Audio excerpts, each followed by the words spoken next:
Well, good afternoon to everybody. This is series number 3, and it's on attachment and the impact of trauma on babies through 5-year-olds.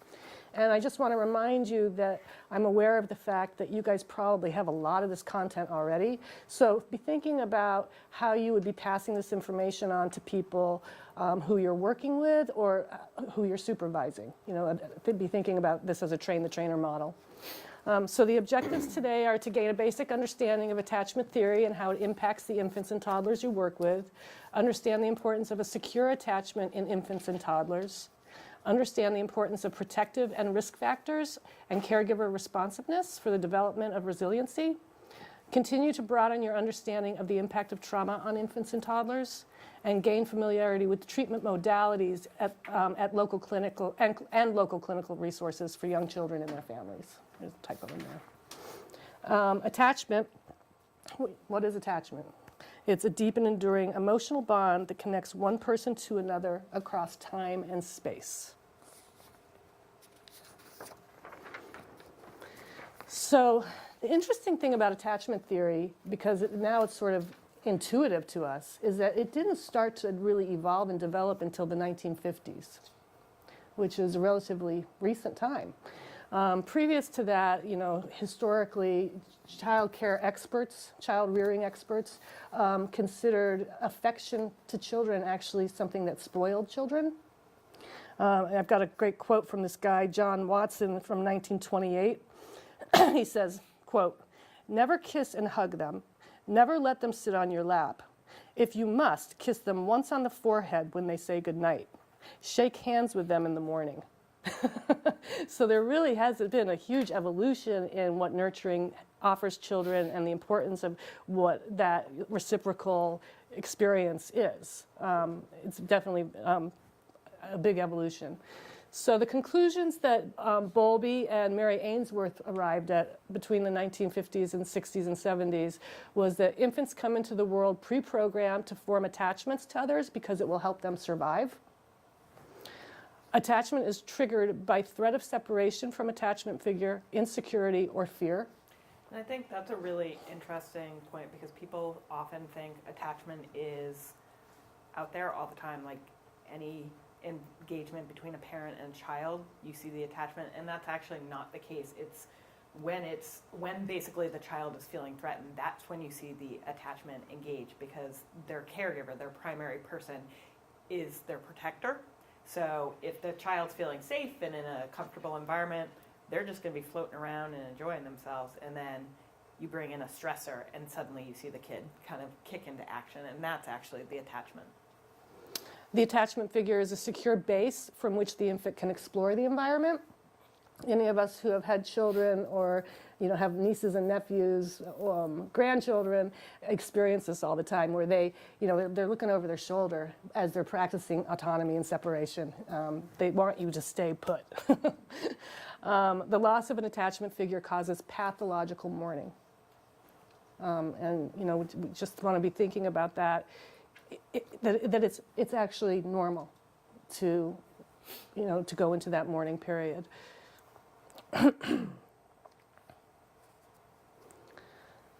Before we go on to this, let's just talk about. I want your feedback about what do you think helps a child build a healthy attachment? What are the components? What are the essentials? Just being there to pick them up when they fall. Yeah, definitely. Feeding and nurturing. Yeah. A consistent caretaker. Yeah. Yeah. The whole cycle of attachment. Yeah. Can you talk a little more about that?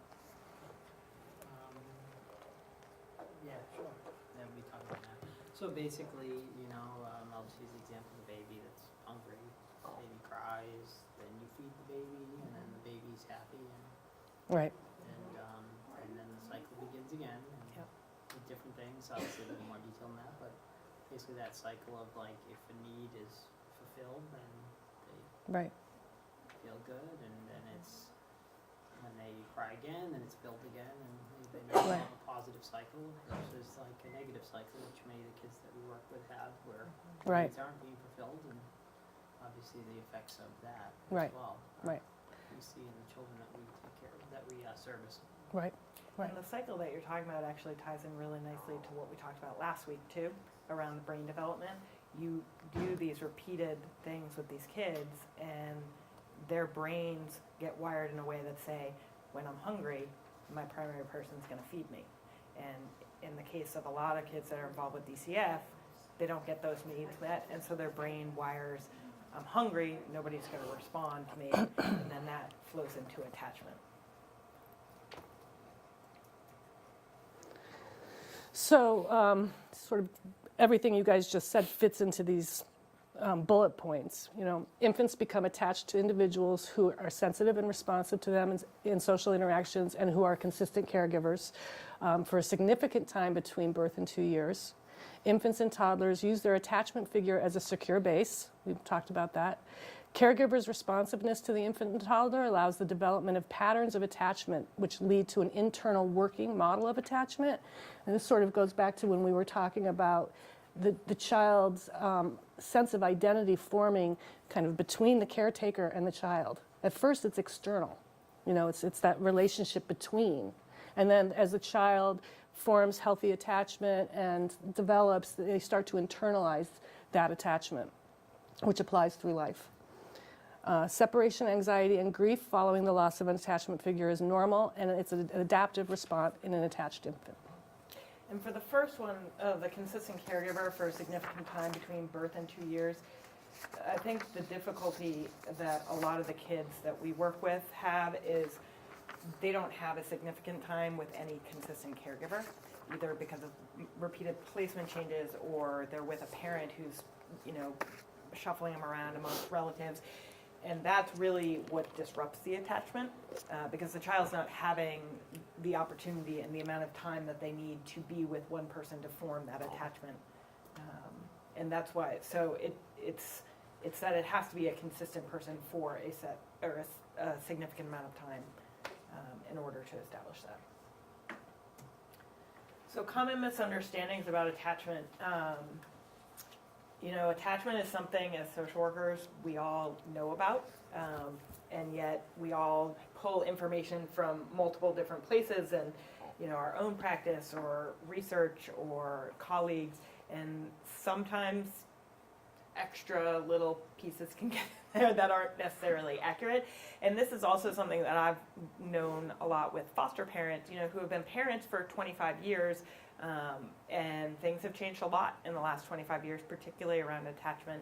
Like with Allison's quote, although it was more than 25 years ago, you know, people often think you'll spoil a kid if you hold them or hug them or cuddle them, or, you know, if they get hit or knocked over or something, just shake it off and you'll be okay, because we don't want to make them a soft kid. Or even if you're responsive to their cries. Right. You know, Yes. let them cry it out. You hear Yeah. that all the time. It's fine. It's not hurting them. So there's only one period in which attachments are formed and damaged, and I think we've covered this in the last 2 sessions too. There are windows in which it's easier for a child to form an attachment, but it's never closed entirely. So for a child who is in a neglectful or an abusive home for 6 months, and then moves into a caregiver's home where they're really consistent and nurturing and engaging, the attachment can be reworked and reformed, and that child can have a healthy attachment and a healthy worldview of relationships. Whereas if you get a child who's 7 or 8 or 9 and been in that environment, it's much more difficult, but it's still possible. The child can still make progress, and a lot of the progress depends on the caregiver and the engagement between the caregiver and the child. A secure attachment provides inoculation. They're buffers. It's wonderful for kids to have secure attachments, but it doesn't protect them from everything out there in the scary world. But it does help them. And so even if a child goes through a traumatic event, if they have a secure attachment to a primary caregiver, that is what actually helps the child get through that traumatic event, because they have to rely, they only exist within their relationship with their primary caregiver and that attachment. And without that, they oftentimes will get stuck in the trauma because there's basically nobody to guide them and help them to come out onto the other side. We can predict children's development based on their early attachments. I actually hear this one a lot from either early childhood care providers or foster parents. I know what this kid's going to be like. I've seen what the parents are like. I've seen their behavior. I know exactly what this kid is going to be like. And all the research has said that there's certain probabilities, it's probabilistic, but the environment and the caregiver make a huge difference in what happens with the child. I don't know if anybody's familiar with sort of all these twin studies that happen in like the 50s and the 60s and the 70s, where they would take twins and adopt them into separate homes and track how they did. And there was, I forget what the name of the book is, I can get it for somebody if you want it, but identical twin sisters separated at, I think, 3 months old, raised in two very different environments, and turned out very wildly different in a lot of ways, but then in other ways they were very similar. And so it's always that nature versus nurture stuff, but it's just to keep in mind that nothing is ever set with attachments. The earlier you get in with a child, and the consistency and the regularity, and they can do very well, and despite whatever environment they may have been coming out of.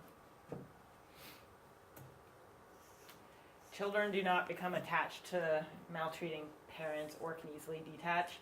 This is another thing that I hear a lot, particularly for foster parents. And, you know, part of it is their own feelings and emotions around the birth parent and, you know, their judgment around the birth parent.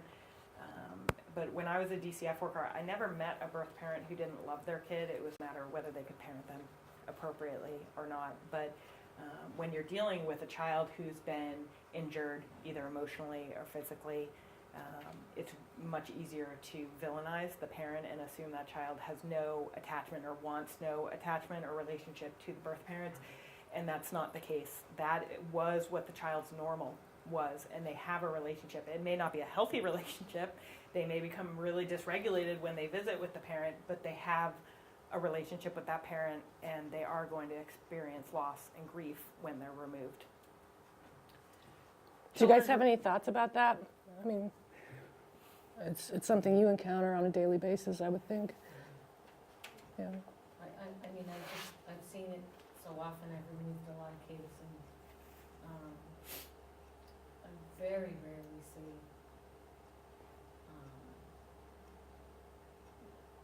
children being happy about that. Right. They don't experience relief. No, They right. experience I think distress. it's very rare, the ones that do, and then over a short period of time, that reverses itself. And I think that's around, Yep. you know, the kid disclosing stuff and feeling guilty about it, and then having to deal with the trauma of that separation, and realizing, oh my God, you know, what just happened, I want to go home. Yeah, yeah. Children's relationship with their mother are the most important. That used to really be the philosophy in the attachment theory realm, but actually now it's pretty much well recognized that kids can develop attachments to several different caregivers. It's often hierarchical, so there's the primary person who, you know, if that person's in the room and the child gets hurt or is afraid or something, they're going to go to that person. And sometimes that's the mother, if that's who's been the primary person for them. Sometimes it's the father or another mother or a grandparent. It's whoever has been that primary. Or a child care provider. Yep. Too. It's whoever has been the primary person. And the child care provider is actually, that's great that you brought that up, Allison, because, you know, these kids spend a lot of time with the child care providers, and particularly for the children that have been removed from their parents or are in foster care system or are still in a situation that is marginal. Encouraging the attachment to the daycare provider is actually a good and healthy thing. If that person can be emotionally available to that child and consistent and regular, because that's who the kid's spending, you know, 8 or 9 hours with a day. And that's the importance of having really good and structured daycare settings where the kids are actually being nurtured. And back to the mother piece, I think it's really interesting to just think about over time how that's evolved, because mothers were hailed as the, the reason that children are healthy and happy, but we were also blamed for everything if things went south. So the evolution's important in both ways. And then children do not have memories of their early years, and therefore those years don't have a lasting impact. Again, you hear a lot of this with domestic violence situations. Well, the kid was a baby. They're not affected, not in the same way that their older siblings are. Kids remember it. They may not be able to express it in words because they didn't have verbal abilities when they were infants and exposed to the trauma of domestic violence, but they internalize it, and they remember the fear and the intensity and the threat to their primary caregiver, who is their entire world at that point. And also, it affects their wiring. Yep. So.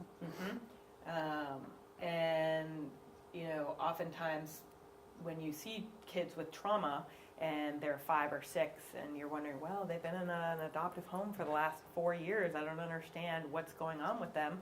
And it very well could be things that happened to them before they have the verbal abilities to express, I'm scared, or I need whoever my primary person is. So. And this also is related to having therapy for little kids. Oftentimes people say, well, they don't need therapy because they're not going to remember this anyways. They do, just not in the way that we sort of term memories, but they have the experiences, and it's still residual in their bodies. So why is attachment important? So there are a bunch of different things that I had just come up with. I know that everybody in social work fields knows attachment is important.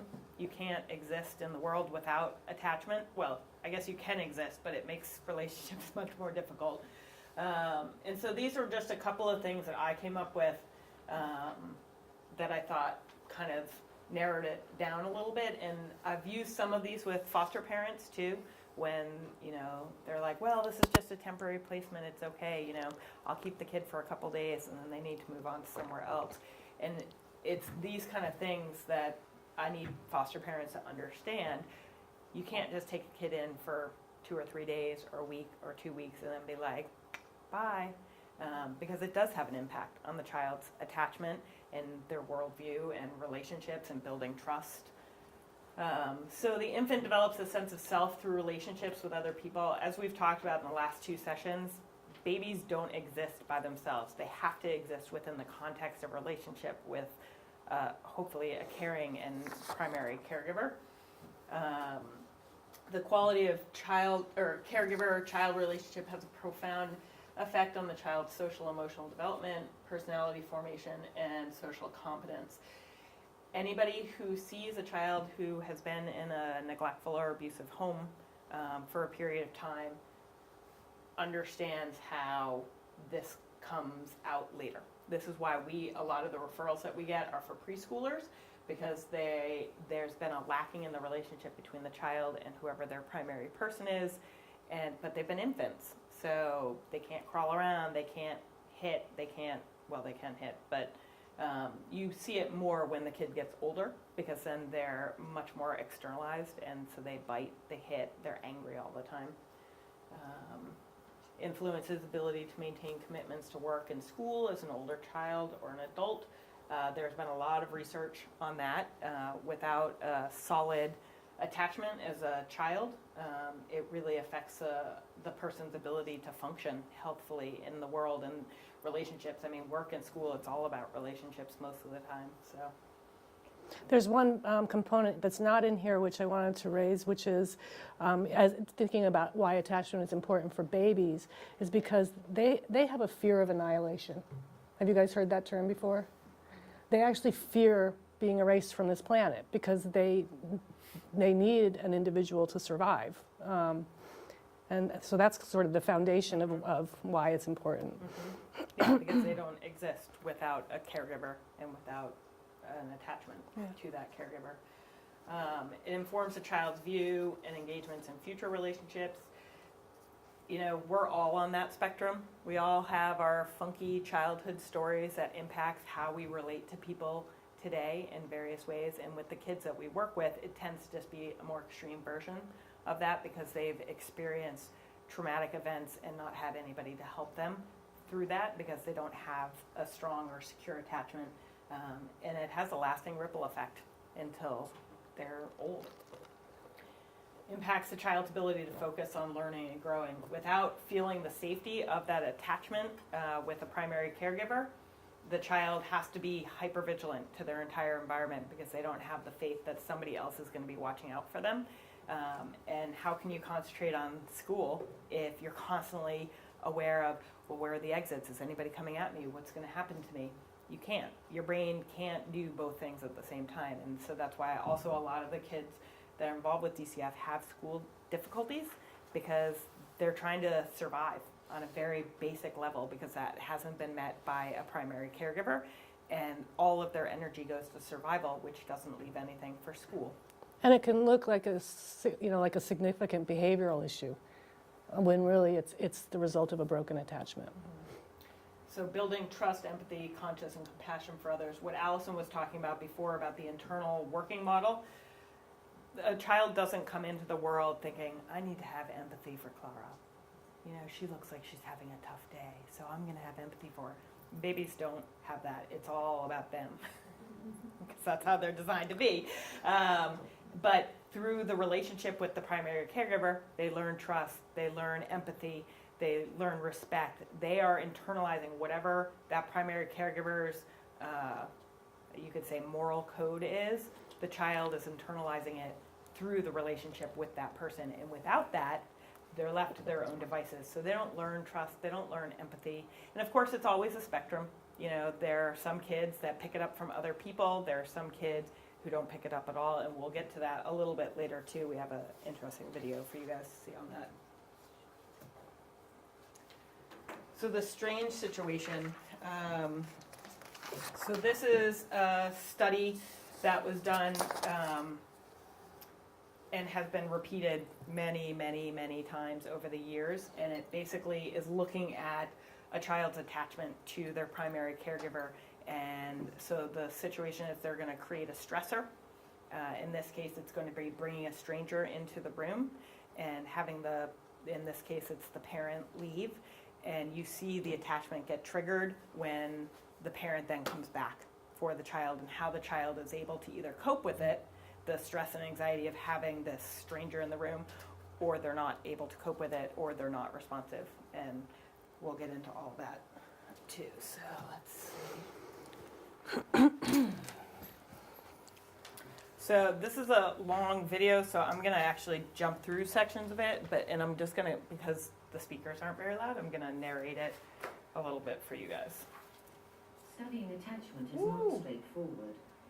Let me turn off the volume. Hold on.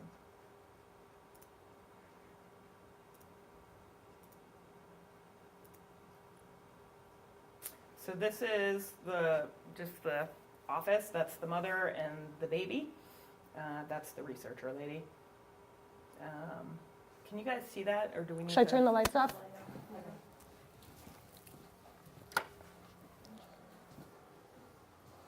So this is a child with a secure attachment. So it's a new environment, which is a stressor in and of itself. But the child feels confident enough in the security with the mother to be able to play with the games. And the baby's sole focus is not on the mom or am I going to be safe. She's able to, crawl around and explore. She has her secure base. Yeah.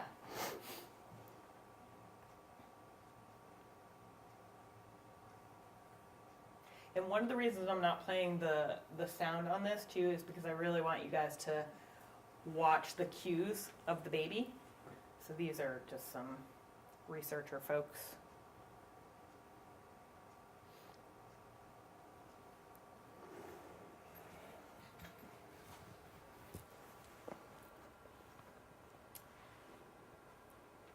So now we're going to have the stranger come in. And the stranger doesn't even directly engage with the baby, and she's stopped her exploration. And she's feeling more confident as a little bit of time has gone by, and so she's willing to engage, but then she feels stressed and she goes back to her mom. And did you notice before the ball rolled away and she like crawled at lightning fast speed across the floor, and now she's not willing to do that, and then the mom leaves, which increases. Yeah. And she's very upset. Yeah. So the stranger is trying to comfort her, and she's not having It's any like, of it. get away from me. I don't know you. And there's the mom. And so this is really what they're looking at, is how quickly is the baby able to recover. And, you know, she's a little upset, but she's not pushing the mom away. She's willing to be held by her. And then she goes back to her playing. Can you see, Sarah? Yeah.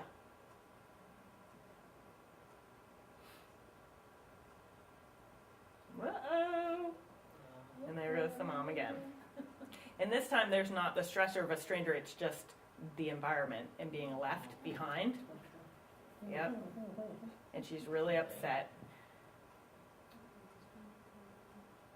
There's the stranger again. Yep. She's and like, she's resisting the stranger's attempts to comfort her. And then, so the last time she like speed crawled towards the mom, and this time there's more hesitancy. Like, we've had this happen before. I'm not really sure. I'm feeling really hurt that you've left me behind. I'm feeling anxious. But she's still able to make the recovery. And she stops crying.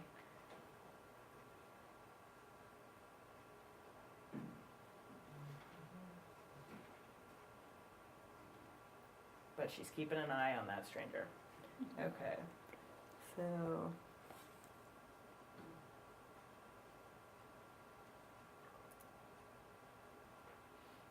So this baby that's coming up is a baby that has an insecure attachment. So that's the mom, and that's the stranger. So they jumped forward on this, but the stranger has now left, and the child doesn't greet the mom at all when she comes in. The first time I watched this, I thought the woman sitting with the dark hair was the stranger, and she's not. Like, this kid is, you know, non-responsive, basically.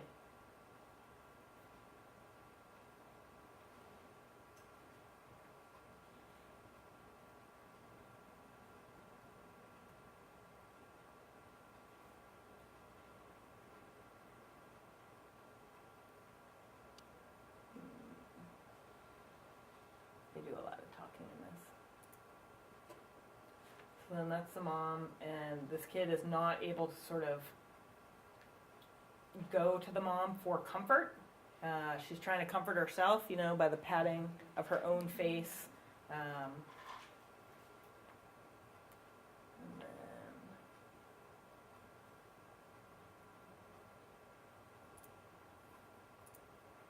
And so the mom tries to engage with her, and she's kind of got a flat affect to a certain degree. She's not holding on to the mom. She's starting to engage slowly.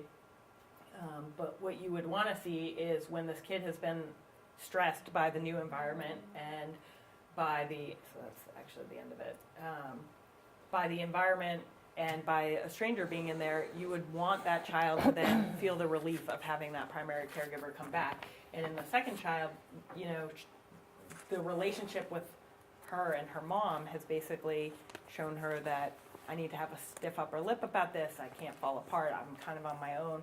Which in some ways, and that's what this woman is talking about, is resilient in some fashion. And there's also a whole debate around kids that enter childcare really early, and it's adaptive. They can't just sit there and wait for their mom to show up all day. They have to be able to go to other people. They have to be able to explore their environment. So there is some debate about, you know, is this adaptive or is it maladaptive? I'm going to flip back on the light. well, we're moving right into Harry Harlow, so I'll keep the lights out. Yeah. We're going to show you another video. This is the man doing the study is named Harry Harlow, and it was a controversial experiment. It involved giving young rhesus monkeys a choice between two different mothers. One was made of a soft terry cloth, but provided no food, and the other was made of wire, but provided food from an attached baby bottle. Has anyone seen this before? Yeah. let me show you a monkey raised on a Oh, nursing monkey. wire mother. Can you guys hear okay? Yeah, we don't want to hear it. 'Cause then Oh. they start talking about, I mean, I Oh. can put up the volume if you want. On a wire mother. Here's baby 106. And this is kind of disturbing too, so, Yeah, it is disturbing. yeah. He's going to the wire mother. He's got to eat to live.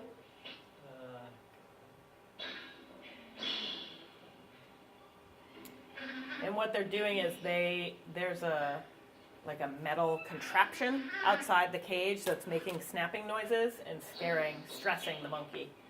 Oh, he's going back.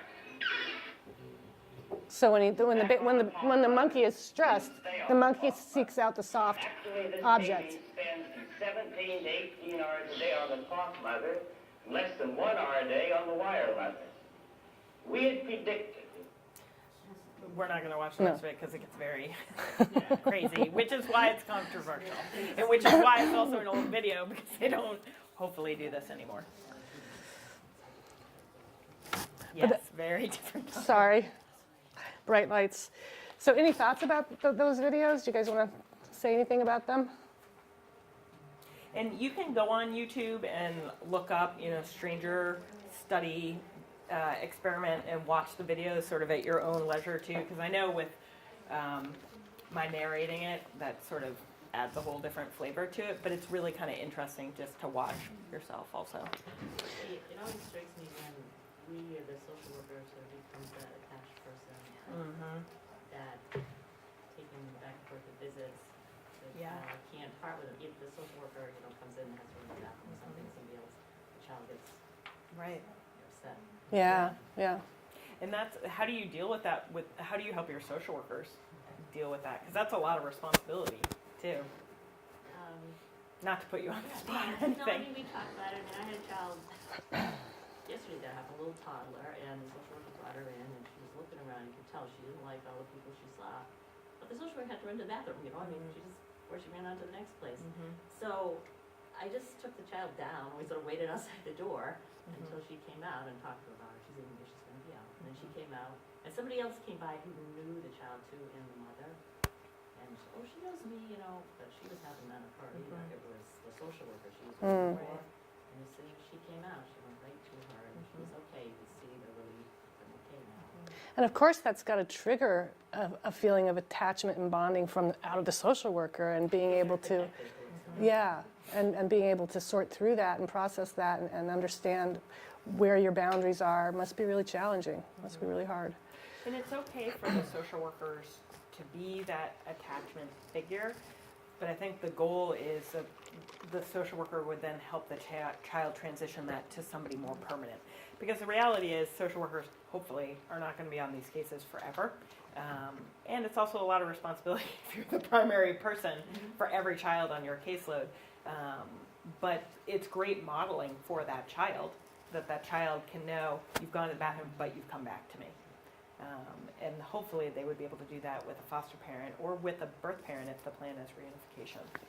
So for the sake of time, since we're running late, I'm just going to have you guys give a look at that. I'm not going to go into much detail, but what I want you to do is take out your pamphlets and turn to this handout, which is the second handout that's in your packet, and it's securely attached child versus insecurely attached child.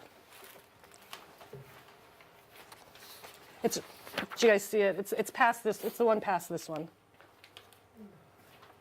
They're not in order, we don't have them in order. Oh, You want to tell what's at the top of it? here. The cover of that handout looked like. The cover of the handout looks like this. This one. Yep. Oh, symptoms may associated with exposure to trauma. Okay. So this one. I like this one, yeah, I just read it. Did you guys find yours?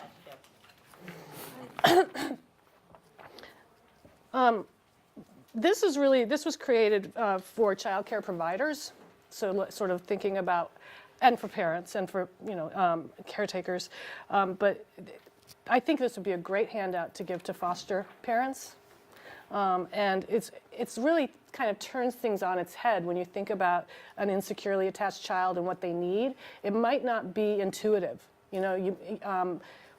Like this handout says, insecurely attached child needs help to make appropriate choices, whereas we're typically, especially with 3 to 5-year-olds, encouraging independence.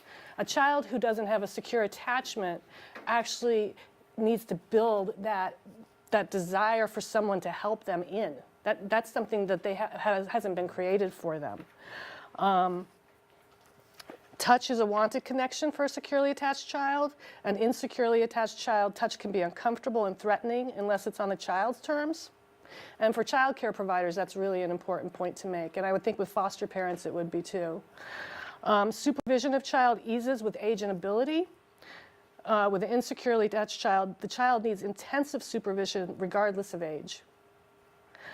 Because these are our kids who aren't afraid of physical danger, and they can be real risk takers. Child feels remorse, a securely attached child, and we've covered this a little bit. Insecurely attached children, their feelings are disorganized and they're often expressed as anger. And it doesn't mean that remorse isn't in there somewhere. It's just that their feelings aren't organized enough for them to understand that that's what they're experiencing, right? For a securely attached child, the child's ability to feel empathy is developing. For an insecurely attached child, the child may have little to no empathy, and it will take a lot of time and modeling. Does that make sense? I think the first bullet is really important for foster parents as well. Timeout is a very effective tool to use with securely attached children. It's totally appropriate. You're not going to do them damage or harm. It's really good for them to understand that they can calm themselves and soothe themselves and then go on to the next thing. With kids who have insecure attachments, timeouts can be very threatening and can be very frightening. What they really need is for that person, for the consequence to still exist, but for that primary caretaker to do time in with them. Where they've been consequenced, but you don't walk away from them. You can turn away from them. You can, take your eye contact away from them. But until they start to feel a sense of ease that when you walk out, you're going to come back, it can be a really scary experience. One of the things that I've suggested to foster parents too is, either tying a ribbon around your waist or something where the child is on a time in where they have to hold the ribbon. And they're walking around with you, and they're with you that whole time, but it also then doesn't stop the foster parent from being able to do whatever they need to do. When you're out in public, you'll be stared at strangely, but and then it's also giving that child the ability to hold on, literally and figuratively, which is what they need. So we are about 30 minutes. So just very quickly, bonding is not attachment. Sometimes people use those words interchangeably. That bonding is caregiving, attachment is care seeking. So attachment is from the child, bonding is what we do to kids. Because we don't need attachment in the same way that an infant does or a child does, because we've developed that system ourselves, but we bond to the child and the child attaches to us. So just very quickly, these are actually in your handouts. Some of them are green, apparently. It's just kind of the cheat sheets on the different types of attachment patterns. So secure attachment, in general, 65% of the general population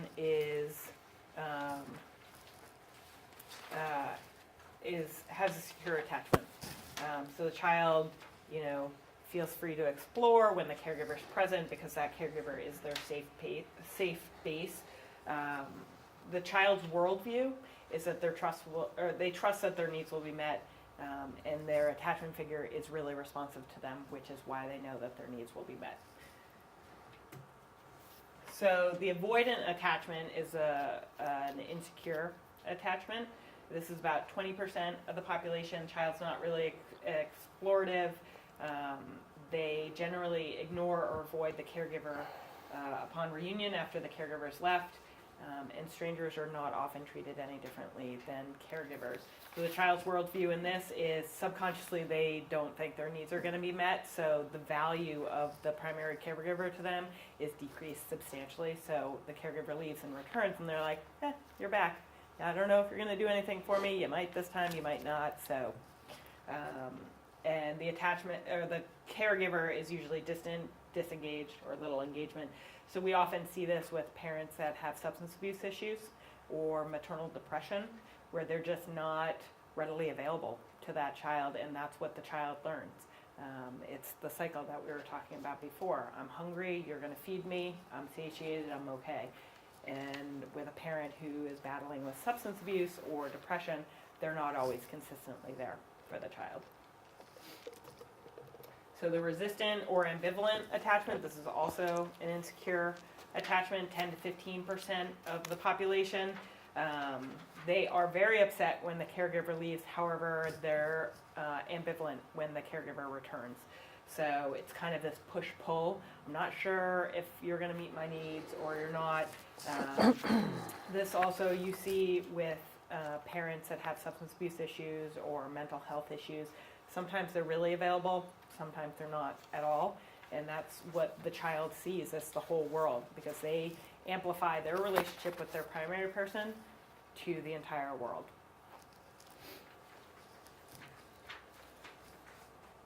And then there's the disorganized attachment, another insecure attachment. This is 10 to 15% of the population. This is where the child has no organizational way to deal with the stress of the environment or the stranger or whatever the stressor is. So they become depressed, angry, completely passive, non-responsive, will sometimes freeze, and they often will see the caregiver as frightening. And this is the most concerning of the types of attachment, because this means the child has very few coping skills to help them survive. So they're always hypervigilant, they're always in fight or flight, because they never know, is this person going to help me today, or are they going to hurt me today? And so the child's worldview is there's no strategy to have their needs met, so they don't trust anybody. This is when the attachment figures distant, disengaged, aggressive, or frightening. So domestic violence situations, physical abuse, sexual abuse, you tend to see kids with disorganized attachments. I worked with 2 little guys who were exposed to domestic violence and physical abuse with their birth mom, and then they were removed at almost 3 and almost 4, and they did okay in the foster home. And then I would bring them to visits, and they would become totally dysregulated, all over the place, happy one minute, angry and crying the next minute. And this was they had a very disorganized attachment to their mother, and every time they saw her, it was triggered, because it was a stressor of the environment. Having her in the room, she would bring God knows how many relatives to visit with these kids, and it was super chaotic for these kids, and ultimately they had to stop the visits because the after effects on the kids was just so traumatic.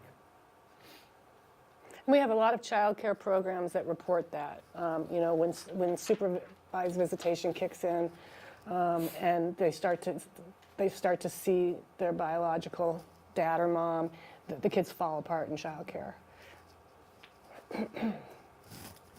So reactive attachment disorder, I'm not going to go over this in detail because of time, but this is something that you often see in kids that are involved with DCF, but it's also a spectrum. So you can see really mild attachment issues, you can see very extreme attachment issues. I'm going to show you a video in a second where there's a child who has very severe reactive attachment disorder, and you can just see the lack of empathy about pretty much everything in the world. And the good thing, though, is if a child is diagnosed with reactive attachment disorder, it's not forever. So much repair work can be done in a relationship with a caring and consistent caregiver, whether that's a foster parent or a parent who's been able to really pull it together and be responsive. It makes their job 100 times more difficult, though. Right. These children present with such concerns, and they're so violent, and they're so aggressive, and their whole goal is to push you away and get you away from them. So it's a very, it's a very, very, very difficult dynamic. It's a difficult relationship to cultivate when that child's whole goal is to not have you exist, because your existence is unsafe to them. They don't trust that you're going to be there. And they want to minimize the importance of any caregiver. So with the disinhibited type, they'll go to anybody equally. And with the inhibited type, they close in on themselves, and they're not willing to go to anybody to seek comfort. Do you think there's a difference between how boy children respond, boy children diagnosed with RAD and girl children? Any differences? So are you sort of thinking that along the gender lines that you would see inhibited symptoms in girls and disinhibited in boys? I have seen the two children actually that I have seen the most extreme reactive attachment disorder that is disinhibited have been girls. So I'd be curious to look into that research and to understand, what the numbers are. Yeah. But In my experience, most of the kids that I've worked with have disinhibited reactive attachment disorder. Yes. But because- it's both genders, Right, exactly. And I see it in both genders, but in a large part, most of them are disinhibited, and I think that's a survival mechanism. If I can't get it from this person, I'll get it from any person. Or also with a lot of the kids that we work with, they have multiple placements, and an adaptive skill is to try to get what you can from that person. You see the one extreme case I can think of with the inhibited reactive attachment disorder was a child who grew up in a Russian orphanage, and where nobody was ever going to meet his needs, and there was one adult to like 50 kids, so there was no benefit to him in going to multiple adults or multiple people to get his needs met. But it's interesting because also that child's probably less likely to be referred out for services because they're not as disruptive. Yep. Right. So And that was the case with this one. They adopted him, and everything was great and wonderful, and he was this perfect kid. Then it really kicked in.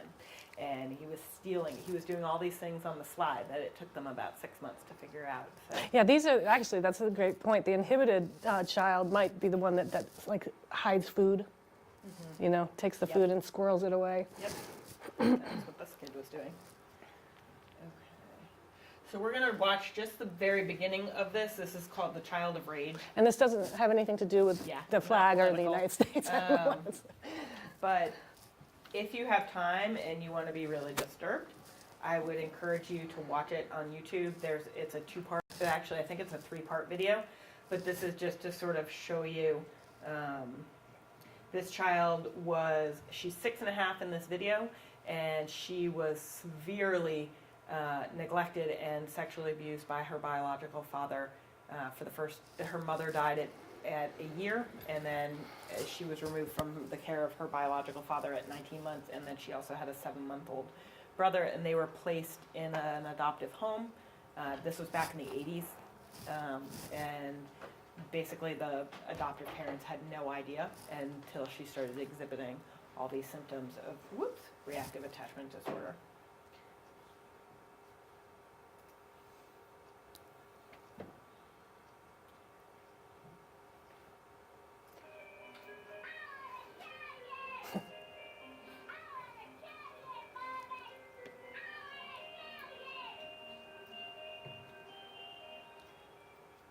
Are people afraid of you, Beth? Who's afraid of you, Beth? John, Your brother. And what is your brother? Why is your brother afraid of you? because I hurt him so much. Mm-hmm. Okay. And at nighttime, what do your parents do to your door? Lock it shut Why do they lock it shut? because they don't want me to hurt John. Right. And they're kind of afraid of hurting John? Are you hurting John? Mm-hmm. Okay. Are they afraid that you might hurt them? Yep. Would you, Ben? Mm-hmm. When would you do it? Right now. Okay. Why would you do nighttime? Because I don't like them seeing me do it. But they can tell me to it. And what would you do to him, Ben?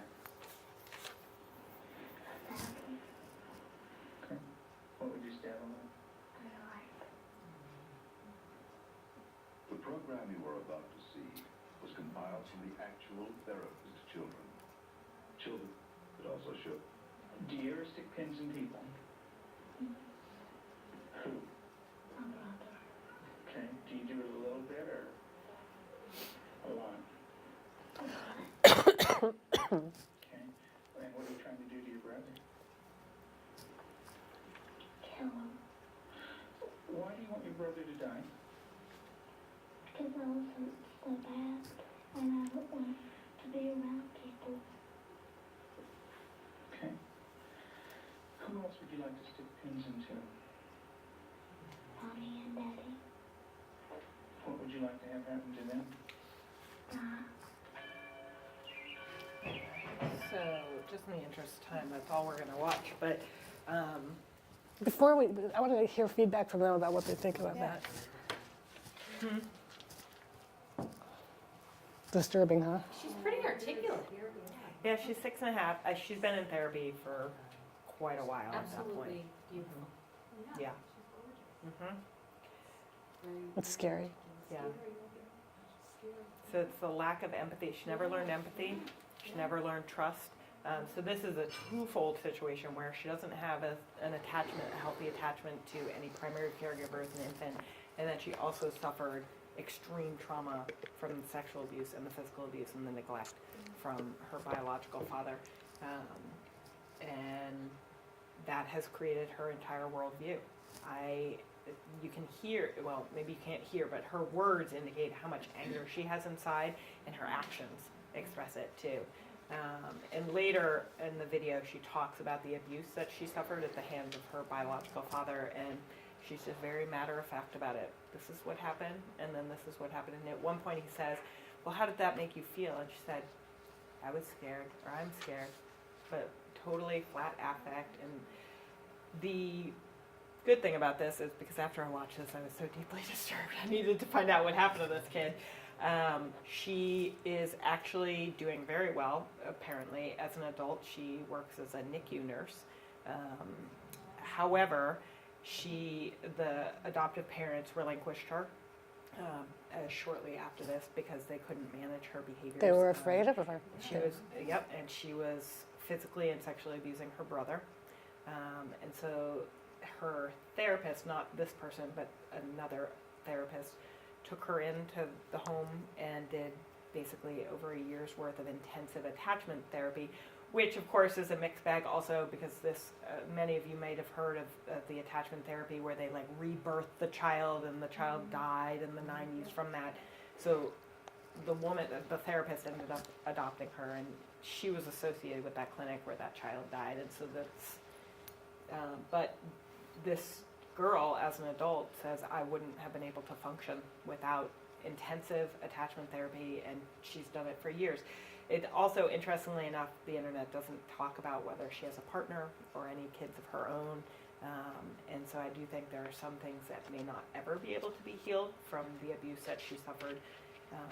But the impact of 19 months with this sadistic biological Who would father. let her work with babies? So Well, as she became an adult, you know, Yeah. she became so a this balanced woman, person. This woman took her in at Oh, about this is the wrong word. I'm sorry, but it just, to me, that's interesting, that's all. I just- It's very Well, interesting. We But if talked you- about that. Yeah, if you think about it though, babies are the least threatening, and babies in the NICU are They're the most also vulnerable. They're the most vulnerable. They're the most vulnerable, but they also can't hurt her.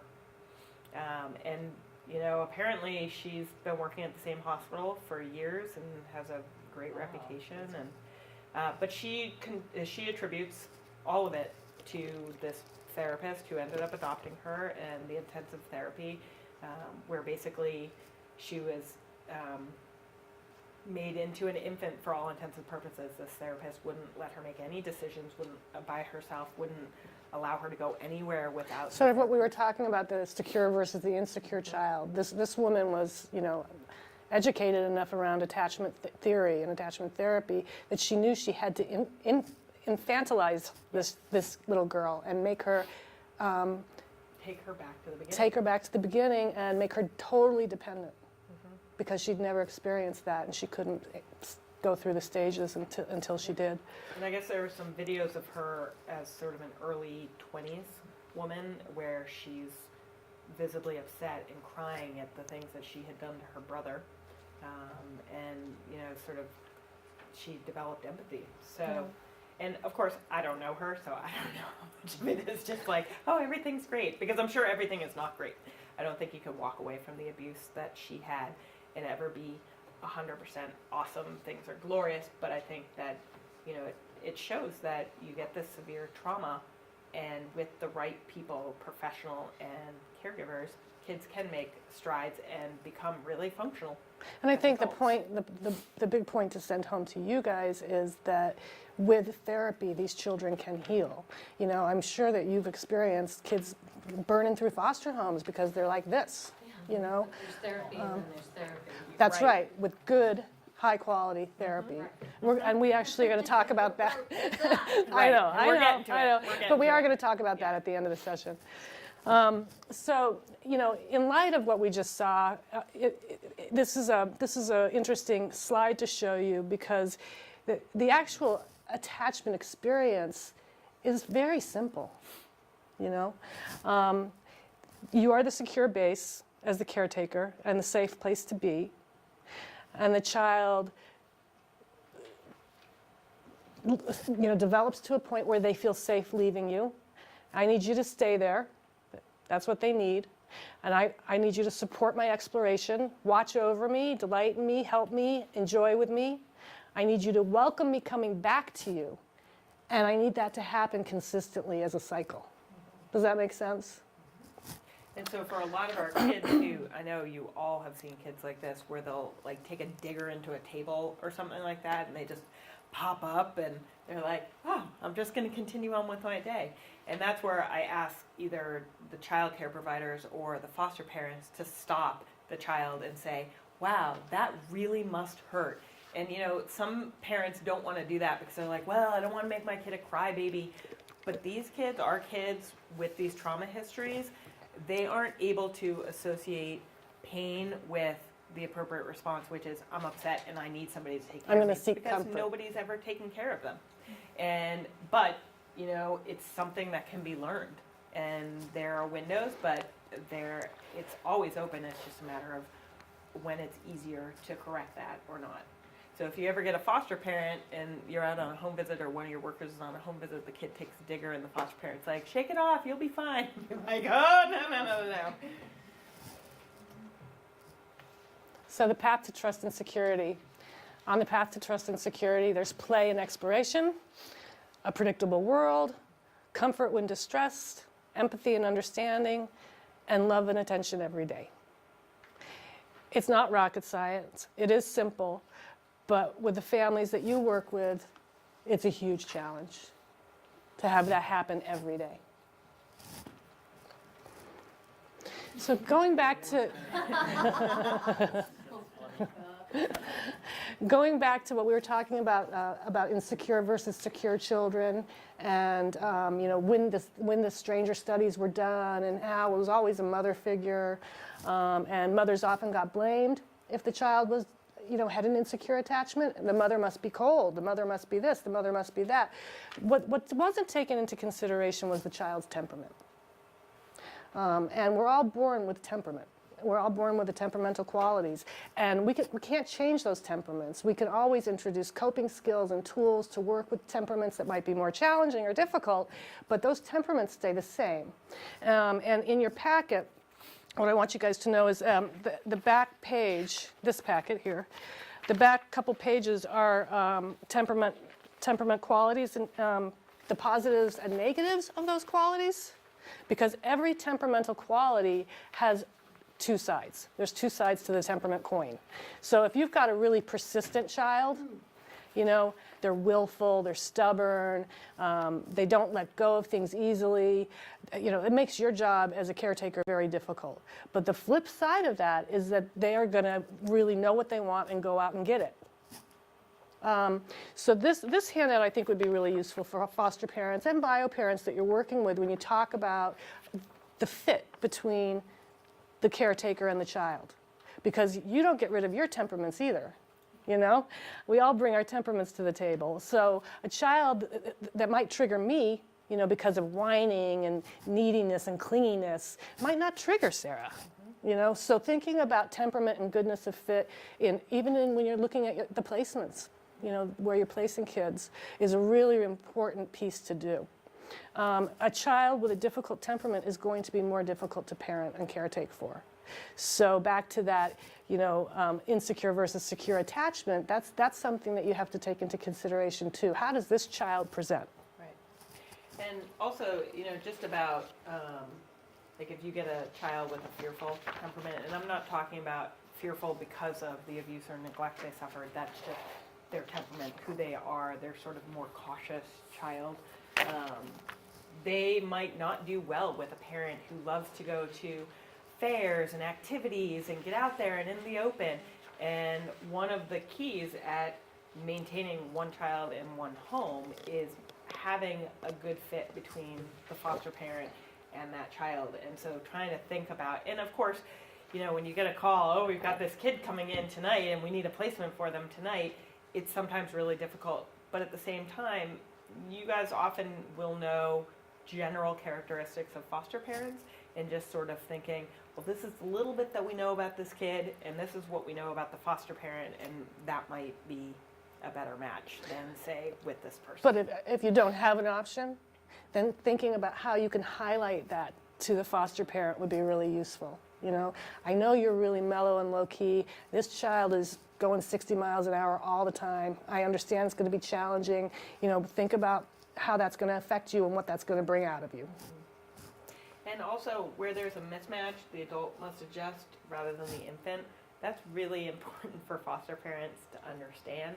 And you know, sometimes they think, this is my job, I'm taking care of this baby until they can move on to where else. But while that child is with them, they do actually have, in being a foster parent, they take on a responsibility to adjust themselves to help this child. Whoops. So we're going to breeze through some of this stuff because we are really crunched for time right now. So there's a concept called serve and return, and it can be compared to a game of tennis, and it's very similar to what we've already dialogued about. It's that cycle that happens in between the baby and the caretaker. So infants and toddlers naturally reach out for the interaction through babbling, facial expressions, gestures, and adults respond with the same kind of vocalizing and gesturing, and that is a cycle that continues. And it was the point that you were making, Rob? Rich, in the beginning, talking about what you need for attachment. You need serve and return. So this is called the still face experiment. And so I just want you guys to mostly focus on, I'm going to turn off the volume and just focus on the child's facial expressions. So mom's first going to really engage. Clearly it's 1972. Yeah.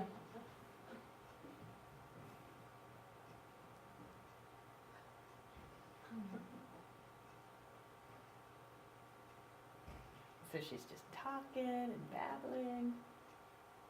Kids gonna get pissed.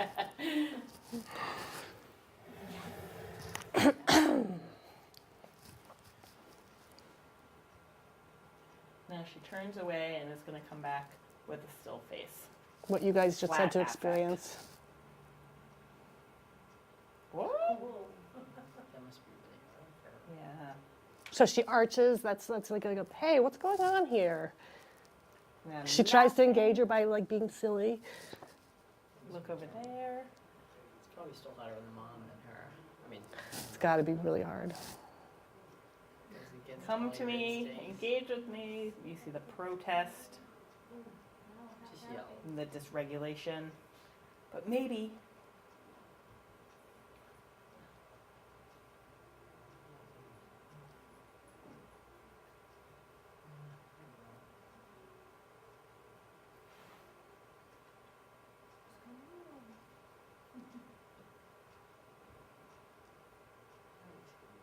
And the baby becomes more and more dysregulated. Oh, God. And then we have the recovery.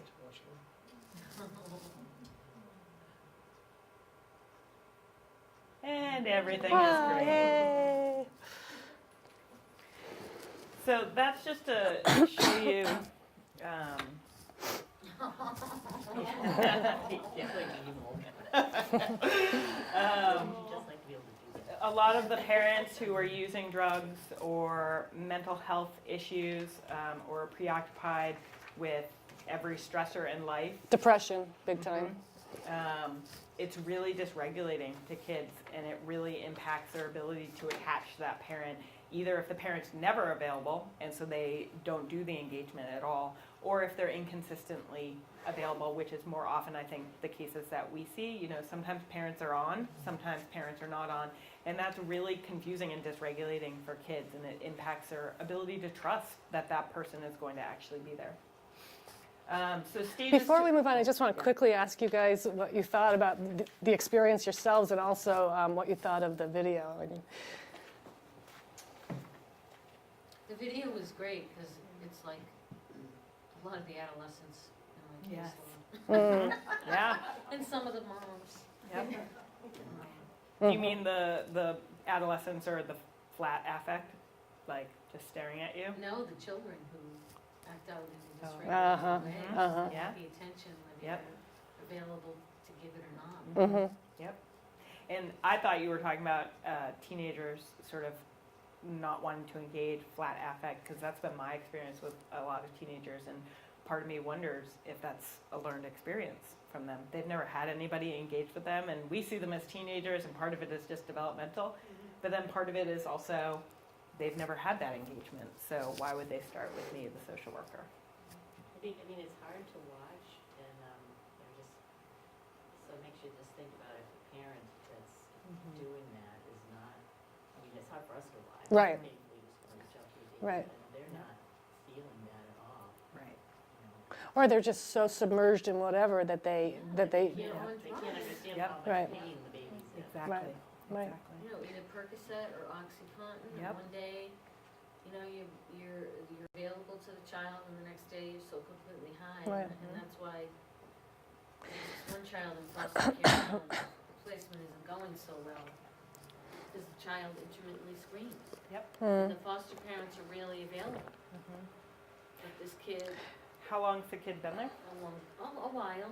I'm working with a toddler at a child care program that does that too. She just shrieks. Yeah. You know. And then she doesn't fall apart or cry. This is just her. She uses that tone, she shrieks, and then she moves on to the next thing, and then she does it again. She got a hold of a picture of her and her mom during a visit at the office. Well, she had the picture, because these foster parents are really high-functioning, very sophisticated. One's a teacher, so they do life books, and this child got a hold of a pair of scissors, and she cut the picture up. Yeah. Oh, well, there's your answer. Right. You kid. Yeah. I think she's 4. Right. That's really interesting. Yeah. And I'm sure that kid has a lot of very complicated and complex feelings about the foster parents who may be providing her this wonderful home, but her initial yet possibly dysfunctional attachment to her birth mom, and that push and pull. And, you know, birth parents obviously always have a right for visits. Oh yeah, but she goes bonkers after. right, because it's really, you know, she may have this consistency and regularity in this foster home, They're very and then rigid. gets totally dysregulated during visits, and then so it's basically like this constant roller coaster ride Which was that she's early on. childhood. Yeah. She was pulled early on and then Mhm. reunited with her mother in a very chaotic substance abuse treatment program, Yep. and then removed again. Yeah. In the interest of time, we've got to move on. Sorry, I can talk about this until I'm blue in the face. Because So- we haven't even gotten to trauma yet. Oh yes. Three o'clock. So stages of emotional reaction. I'm just going to fly through this really quickly. James Robertson and his wife really focused on this in the 50s and the 60s. They made a number of videos where basically they looked at kids that, I guess in the 50s and the 60s, when mothers went to have their second child, they would put their first child in sort of a nursery at the hospital while they were there for 2 weeks or something like that. And so this guy and his wife went in and filmed a child who has a secure attachment with his parents, but then was put into this group care setting for 2 weeks, and the stages of separation and grief and loss that he went through. And so first you get the protest, the kid is screaming, hysterical, upset. I want my mom, I'm crying all the time. You often will see this in childcare settings, like when a kid is first transitioning in, they're just upset all of the time because they're trying to tell you, I want my parent, and you're not making that person available. Then they move into despair, which is they're losing hope of being reunited with that person. They become depressed and disinterested in surroundings and food. The few things that kids can control are bowel movements, food, and sleep, and those are the areas that you most often will see the dysregulation in. And then you get detachment, where a child just completely separates themselves because they've lost confidence that that caregiver is going to be there for them. And I think one of the difficulties with foster care is a child is pulled, they still have a relationship with their parent, but they get now one visit once a week for an hour. And a lot of times the child will become really dysregulated after that visit. And the question is the child becoming dysregulated because of the relationship with that parent and the trauma that's being triggered, or are they becoming dysregulated because they're protesting that they're not getting to see their parent as much? And of course, in an ideal world where DCF gets ample funding, kids should be visiting with their parents every day. And unfortunately, the system is not set up. And I say that in a general sense because there are definitely some kids who should not be visiting with parents every day. Just in removing them from the home, that's disrupting the ability to form and maintain an attachment to that birth parent, which then makes reunification just that much harder on the flip side.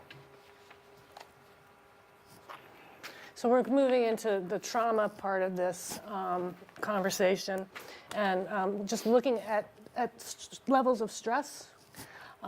There's such a thing as positive stress, which is normal and healthy. A brief increase in the heart rate, mild elevation in hormone levels, first day at a new child care, or receiving immunizations are good examples. Then there's tolerable stress. And this is the stress that activates the body's alert system in cases of loss of a loved one, natural disaster, frightening injury, time-limited activation and buffered by responsiveness of adults in child's life. The brain is able to recover from this stress. And then there's toxic stress, and this is strong or frequent or prolonged adversity, such as physical, emotional abuse, chronic neglect. It creates a stress response that disrupts the development of the brain, as we talked about 2 weeks ago, and other organ systems. And the body's stress response system is always or frequently on. Right? Trauma can be a single event, connected series of traumatic events, or a chronic lasting stress. Trauma is the direct experiencing or witnessing of an event that involves actual or threatened death, serious injury, or threat to the psychological or physical integrity of the child or others. Types of trauma: single incident trauma, chronic trauma, or complex and cumulative trauma. And I will let you guys go over those yourselves. But one of the things that I wanted to definitely highlight is that complex trauma can have a lasting effect on a child's capacity to form trusting relationships. It affects a child's sense of safety, ability to regulate emotions, and capacity to relate to others. And that can become a lifelong experience unless appropriate, highly qualified treatment is put in place.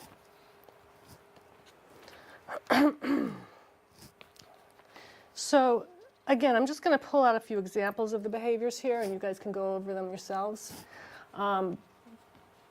This is, we hear this all the time from child care programs with kids with trauma histories. They have chronic feeding or sleeping difficulties. They're compulsive. Head banging is a great example. They're inconsolable, they're dysregulated. This is all stuff we've all talked about. They can become upset when left with another adult, or they actually don't care. You can see either, as we talked about.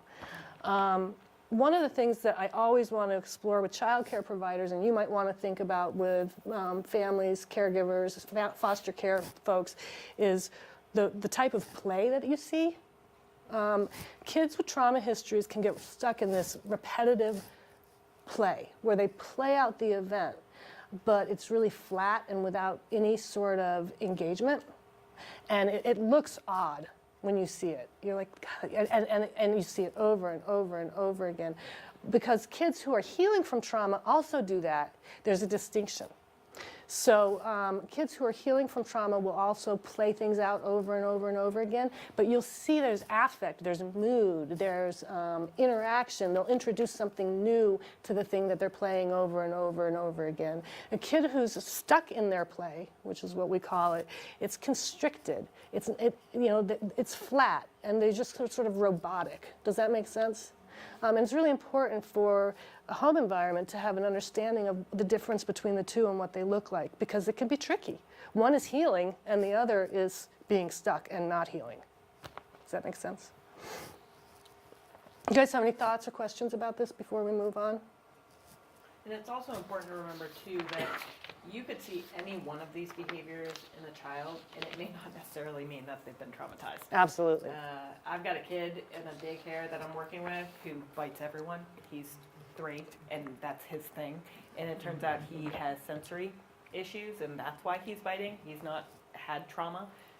But, to somebody just coming in, they'd be like, ooh, he's really aggressive, and he bites everybody. But kids with trauma histories Yes. generally present with Yes. a lot of these behaviors. So I think this is a great handout. I think it's a great handout for your caseworkers and a great handout for your home environments that you're working in. I'm only going to touch on a few of these things, though. We've talked a lot about attachment, so I'm just going to skip over that column. Physical response, a lot of these children have sensory motor problems. They're hypersensitive to physical contact. They pull away when touched. These kids like heavy touch. They don't like light touch. They like to be squeezed. Somatiz, I can never say this word. Yes, thank you. And that's when they somaticize different. How would you describe that? So it's basically internalizing, feeling like pain in your body, but there's no medical cause Right. for it. So Thank I've got you. an upset stomach every single day. A lot of upset stomachs. Or Increase, my arm hurts, but Yeah. there's nothing wrong with the kid's arm. and they do have increased medical problems, and they have problems with coordination and balance. And it ties right back into all the brain development stuff that we've talked about, right? Another physical piece that I wanted to add to this chart was they most of them have a very high threshold for pain. And we know why. It's not just because they've experienced physical pain, but they're numb. There's numbing that's happened to their bodies. And an example that I can use is a child that I worked with many years ago. We had to stop asking her where she got her bumps and bruises when she came into the Head Start program I was working at, because she would demonstrate for us. She was like, oh, I was running like this and I ran right in. And she would show us. So we had to stop asking how she got her boo-boos. And she'd just brush herself off and get up and walk away. It's just high threshold for pain. We've talked a lot about affect regulation and behavior concerns and cognition. So the last column is self-concept and their idea of themselves.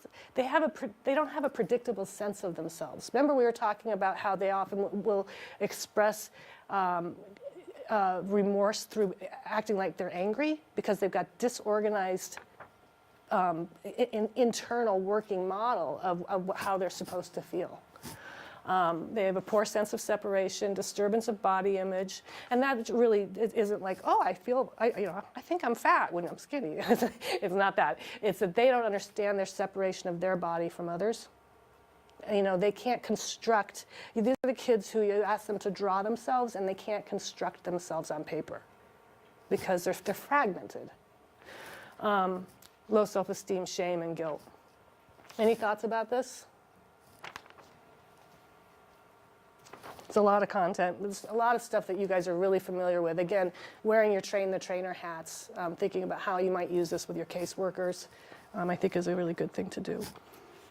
So just very quickly, there was a really interesting study called the ACE study, which is Adverse Childhood Experiences, and it basically looked at children who had adverse childhood experiences, which included physical and emotional neglect, physical abuse, sexual abuse, domestic violence, household substance abuse, household mental health issues, parental separation or divorce, or a household member being incarcerated. That was how they termed adverse experiences.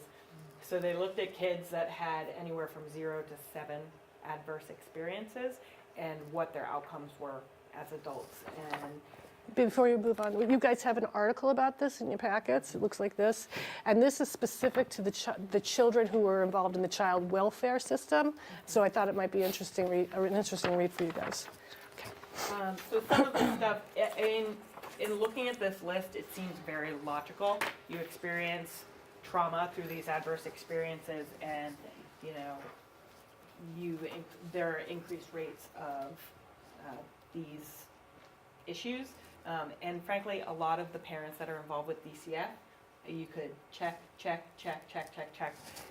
because they've had trauma history themselves, and now it's repeating with their children. So this is just to give you an idea. A person with an ACE score of 4, so they've had at least 4 adverse childhood experiences versus an ACE score of 0. Some of them seem like they would make sense, like, well, maybe not this percentage, but a lot of the parents that we work with have drug issues, suffering from depression, attempts at suicide. This, to me, was really interesting because you don't necessarily think of adverse experiences affecting or creating pulmonary disease. Like I guess it makes sense in a lot of ways. You're stressing your system, you're stressing your immune system, and so you're more likely to develop diseases and have medical issues. But a lot of kids that are involved with DCF, by the time they come on to your social worker's caseloads or your own caseload, they've already had 2 to 3 adverse experiences in their little baby lives. So by the age of 3, they've already had adverse experiences. So their numbers are already through the charts. And it's interesting to talk to the social workers about how many adverse experiences has the child that just came onto your caseload have, and how can we shift what's happening in their life to make sure they don't have more adverse experiences and to minimize the impact of the experiences they've had. And that is what we get to with what protects a child during trauma. So these are some protective factors that help children recover from trauma and come out on the other side. So intelligence, capacity for emotional regulation, social support from competent caregivers, positive beliefs about the world, themselves, and interestingly enough, almost all of these, you also see them with secure attachments. You get a parent who is able to guide a child and help them develop these coping skills and protect them. And in your packets that start with this one, you guys have a handout of risk and protective factors here that might be nice for caseworkers and families and foster families. And I think it's important to share this with foster parents, that they are not just a stopping place for the child, or they're not just a holding place for the child. They actually should be trying to help foster these aspects or factors in the child while they're in that home. And to me, yes, it would be wonderful if every child is in one home and then either returns to their birth parent or stays in that home forever. But even in the cases where they have to change placements for a variety of reasons, that foster parent who has that child in that moment can work with the child to encourage all of this, which will make them stronger from the core to then be able to handle a placement change or a return to a home that's still marginal. Associated with the resistance to stress. So when we think of resiliency, can you guys think of a term that works for you? And how would you describe resiliency? The ability to bounce back. Exactly. And kids who are resilient, kids who have protective factors, and kids who are resilient heal so much easier than kids who aren't.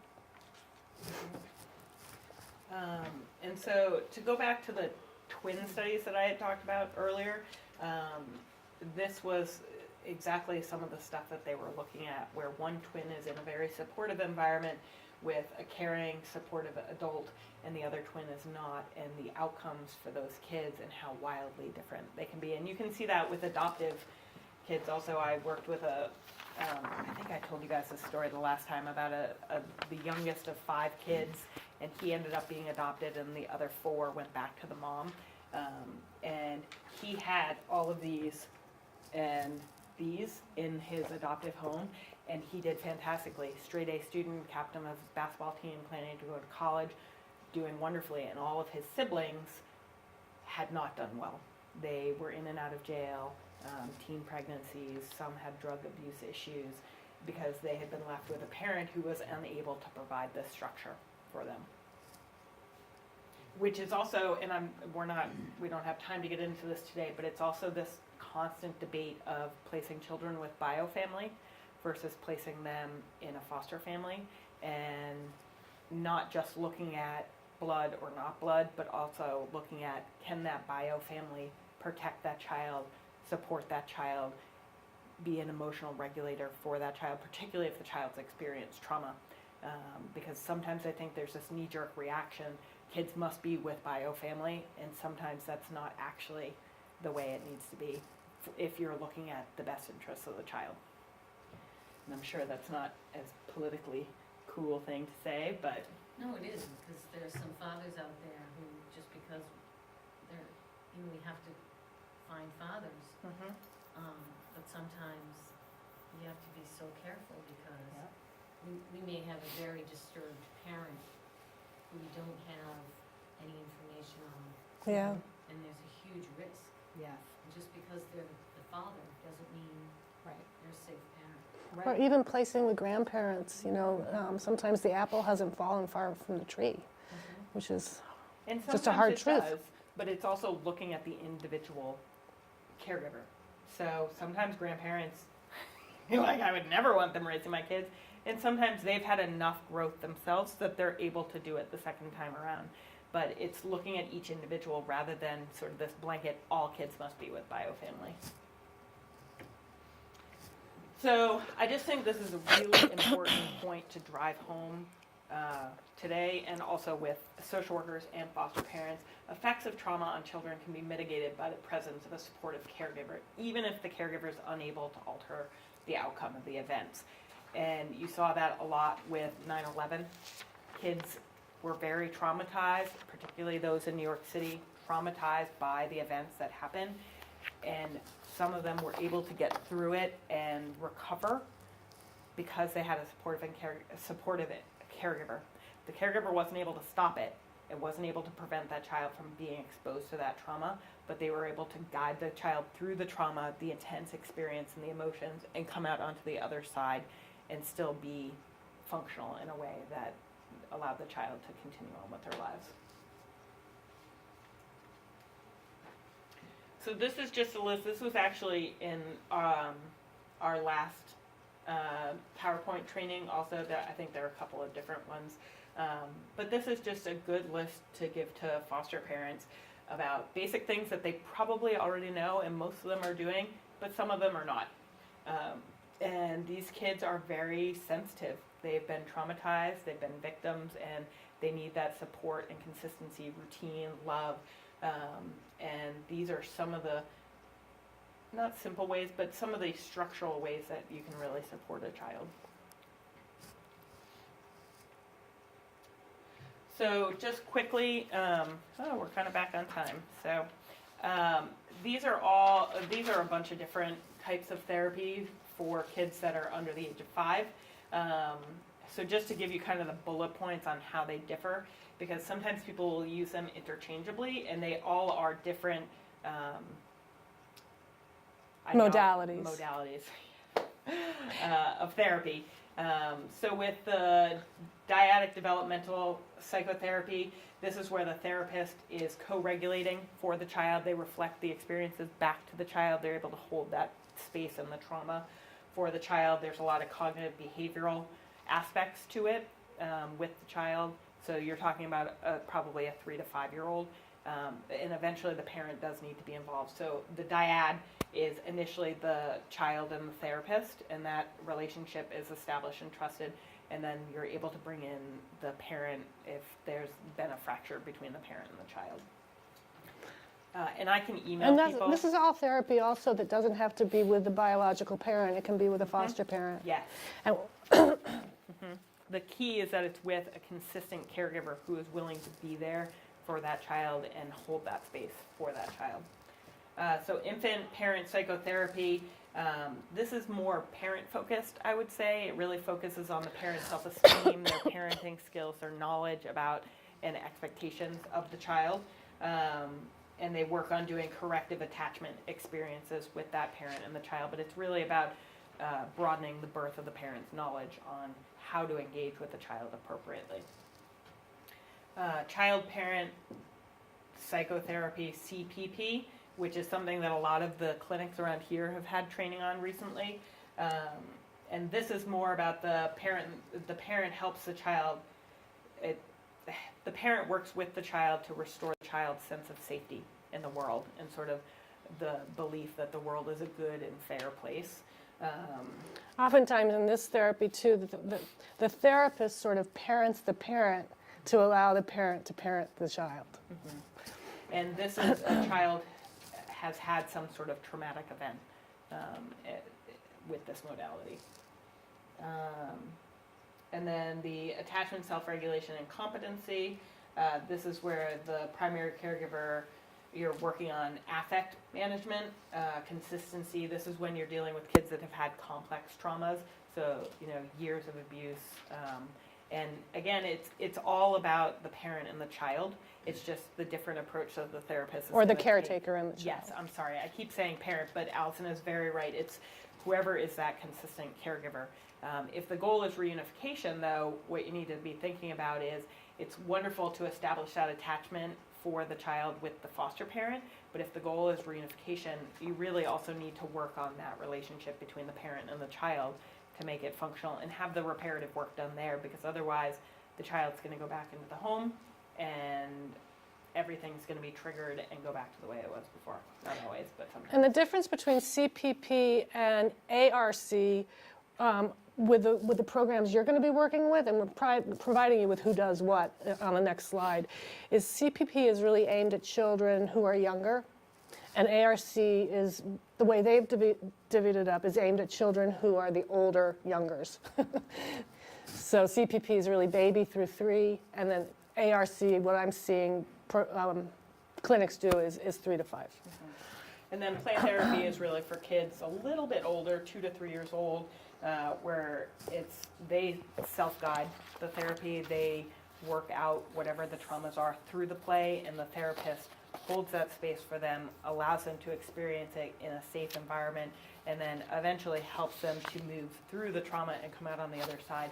So the repetitive play that Allison was talking about before, you see a lot of that in therapy, where they do the same thing over and over and over and over again.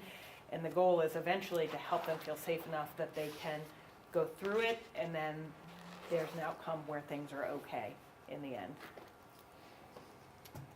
Sarah, was it your example with play therapy of the child who would throw the mother out of the house? Yes, so there was a situation where a dad had killed his mom, or the child's mom, and so in the therapy, the child had a dollhouse, and the mother and the father and the child, and they would all be playing very aggressively, and then the kid would throw the mom away, like she would hit the wall, and eventually The child was living with her aunt and uncle. Right, and she was able to basically use stuffed animals, and the substitutes for those parents became these 2 teddy bears, which were the aunt and uncle, and it became a calmer environment, and eventually they were able to work through the experience that this child had seen her father kill her mother in front of her, and that's always going to have a lasting effect on her, but she was able to move through the anger and the trauma of it and all this chaos and feelings of threat to come out to a place where she felt calmer about it. And it's not that she's ever going to forget it or not feel sad about it, but she was able to sort of re-regulate around the emotions of the experience, and that was the therapist, who was amazing, and also her aunt and uncle, who were able to participate in therapy with her. So these are the clinics that you guys have access to. If we've left anybody out, I apologize, but I don't think we have. The most important thing, if you're doing research for a family about therapy, or you're guiding a family to do their own research, is even if these guys all have been trained in some various form or another, you want to get these kids to experienced clinicians. You want to get these kids to clinicians who work with children. So the first question is, please give me a list of clinicians who actually work with young children. That would be really helpful. The second question is, what have they been trained in? And how do they work with parents? How do they work with caregivers? And you should feel comfortable asking the intake person on the other end of the phone those very specific questions. Because a lot of times what clinics resort to doing is referring young children to young green social workers. Because they're young, they'll play with the baby, they'll play with the child, and they're green, they don't have the experience. And these are the kids with the highest risk and the highest need. So feel comfortable being a little bit assertive about that. And what I used to see a lot too is the kids that came through foster care and would have, it wasn't Mass Health in California, but public insurance, and they would almost always be tagged with an intern. Yeah. Like a master's intern, and it just drove me bonkers because I'm like, you're talking about a kid who's had trauma and a removal and that trauma, and now we're talking it's January and this intern's gone in June and they're going to have to pick up with somebody else, and so these kids end up going through, all these therapists, and how can they ever establish that trust and relationship that's needed in order to heal if they can't even have a consistent therapist? And there is a program called A Home Within, which is, I'm seeing some nodding, like people. They just presented our staff meeting. Ah, no way! Great, okay. So they basically, it's, for those who don't know, it's a therapist who does it pro bono and agrees to work with the child as long as they need them, basically, in theory. I hope that's what they're still doing, because that's what they used to do. So, and the great thing about that is then you get the consistency, which is so important for the kids that we work with. Thank you for Okay. coming, listening. If everybody could fill out Talking. their final survey, that would be awesome.